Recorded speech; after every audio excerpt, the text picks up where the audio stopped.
السلام علیکم۔ آج کی ویڈیو میں ہم بات کریں گے ایک ایسی قوم کے بارے میں جو دنیا میں سب سے زیادہ طاقتور، اونچے قد، بڑی عمارتوں اور غرور والی تھی، لیکن اللہ کے حکم سے لمحوں میں مٹی میں ملا دی گئی۔ یہ ہے قوم عاد، قرآن میں بار بار ذکر ہونے والی ایک گنہگار قوم جسے ان کے غرور نے تباہ کر دیا۔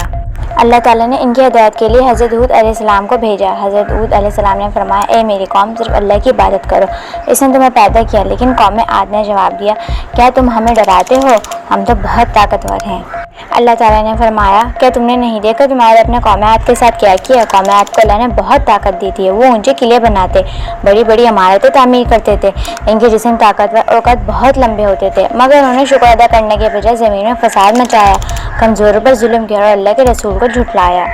قوم کا غرور اور انکار، انہوں نے حضرت ہود علیہ السلام کا مذاق اڑایا، ان پر جھوٹا الزام لگایا اور اللہ کے عذاب سے انکار کر دیا۔ انہوں نے کہا، ہمیں کوئی عذاب نہیں آئے گا، ہم سے زیادہ کون طاقتور ہے؟ اللہ کا عذاب تو پھر کیا ہوا؟ اللہ تعالیٰ نے ان پر 7 دن اور 8 راتوں تک مسلسل تیز آندھیاں بھیجیں۔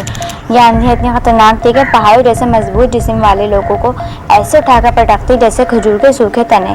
قرآن میں ہے، تو ہم نے ان پر تیز اور سخت چیختی ہوئی آندھی بھیجی۔ قوم کی تباہی، جب آندھی کا طوفان ختم ہوا تو پوری قوم زمین پر پڑی تھی، مردہ، بکھری ہوئی، خاموش، نہ ان کے قلعے بچے، نہ ان کے جسم، نہ ان کی طاقت۔